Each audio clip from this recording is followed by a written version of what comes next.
से करे कि, से करे कि, से जाए कि, से खाए कि, से पिए कि, से शुए कि, यही सब वाक्य गुड़ाक इंग्राजी रे केमती करती देखिए।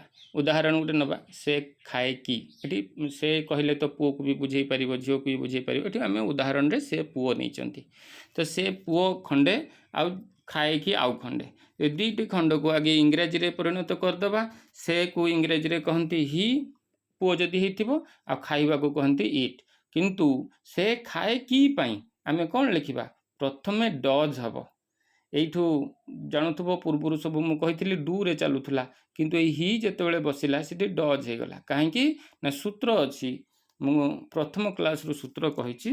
कौन सूत्र ना, कर्ता जदि आई हेइथिबो, यू हेइथिबो किंबा बहुवचन हेइथिबो ताले डू व्यवहार करा जिवो। किंतु यदि आई नुहे, यू नुहे कि बहुवचन नुहे, ताले तमे जानिबो जे सेठी डज व्यवहार करा जिवो।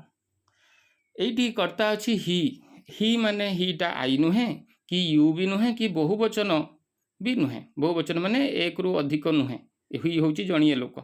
तेणु एठी आमे डज व्यवहार कले। प्रथमे लिखिबा डज, तापरे लिखिबा ही, तापरे इट, तापरे प्रश्नवाचक चिन्ह दबा। तो एई भली वाक्य को जदि आमे कहिबा सजेकी ताले हबो डज ही इट। यार अर्थ हला से खाए कि। ठीक से भली आमे अन्य वाक्य गुड़ाक लिखिपारिबा। से जाए कि, डज ही गो, से पढ़े कि, डज ही रीड, से खेले कि, डज ही प्ले, से लेखे कि, डज ही राइट। ये सब एमती आमे बहुत वाक्य गुड़िक अभ्यास कले आमे सुंदर भाव में बनई पारिबा। से को जदि ही बसई कि आमे सब कले, सी बसई कि भी करि परिबो तमे।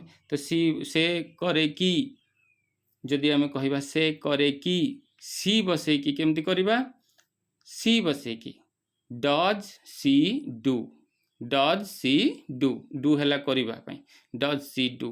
से करे कि पुओ जदि ताले does he do, does he do, does she do, ये सब।